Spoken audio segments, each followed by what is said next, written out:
Hello children, welcome to असा education. आज हम करेंगे सीबीएसई की 8वीं क्लास की हिंदी की किताब भारत की खोज के 3rd चैप्टर सिंधु घाटी सभ्यता के अति लघु उत्तरीय प्रश्न। इससे पहले हमने करवाए थे आपको, उससे आगे के हम करेंगे आज।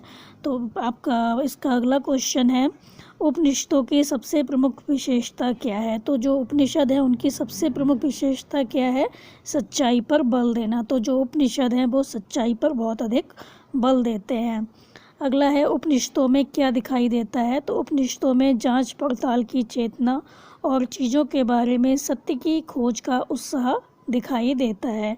तो उपनिषदों में सच्चाई पर बहुत अधिक बल दिया जाता है। कोई भी चीज़ ऐसे ही नहीं मान ली जाती जब तक कि उसकी पूरी तरह से जांच पड़ताल नहीं होती।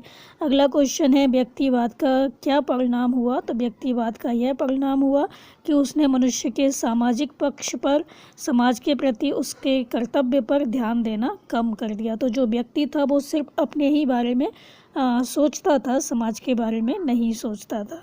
अगला है, कौटिल्य की रचना अर्थशास्त्र कब रची गई। तो कौटिल्य की रचना अर्थशास्त्र ईसा पूर्व 4वीं शताब्दी में रची गई।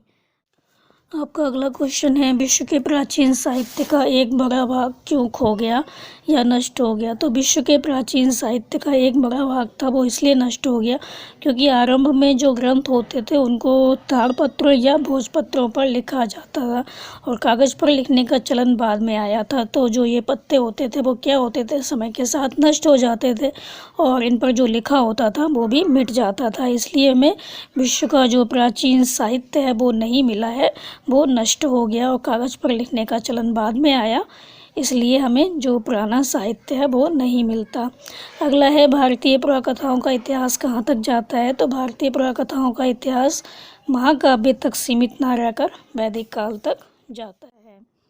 आर्यों और महाभारत काल में विवाह में क्या अंतर दिखाई देता है। तो आर्यों में स्त्रियों के अनेक विवाह का चलन नहीं था, किंतु महाभारत काल में आपको पता होगा कि जो द्रौपदी थी उसके 5 पति थे, तो उसने एक साथ 5 भाइयों की वो पत्नी बनी थी, उसने एक साथ 5 भाइयों से शादी की थी। अगला क्वेश्चन है, महाभारत में क्या है। तो महाभारत को विश्व का श्रेष्ठतम रचनाओं का दर्जा दिया जाता है। तो विश्व की बहुत ही श्रेष्ठ रचना माना जाता है महाभारत को।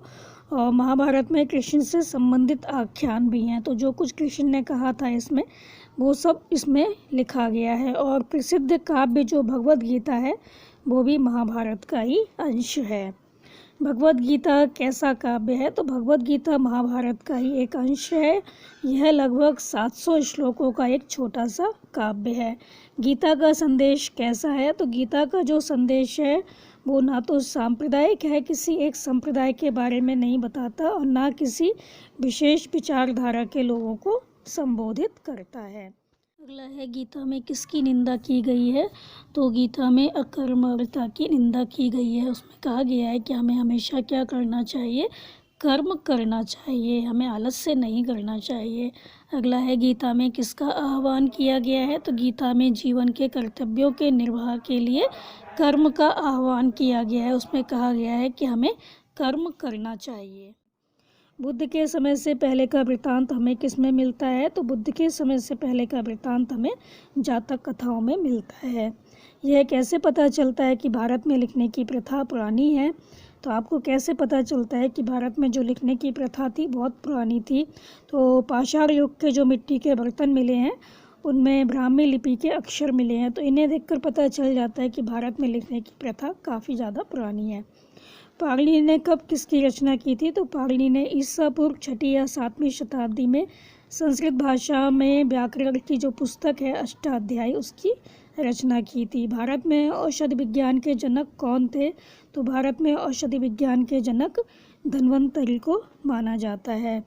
शल्य चिकित्सा पर किसकी पुस्तक मिलती है। तो शल्य चिकित्सा पर सुश्रुत की पुस्तक मिलती है। वैदिक धर्म से कटकर कौन से धर्म अलग हुए। वैदिक धर्म से कटकर जैन धर्म और बौद्ध धर्म अलग हुए थे। जैन धर्म के संस्थापक कौन थे। महावीर स्वामी जैन धर्म के संस्थापक थे।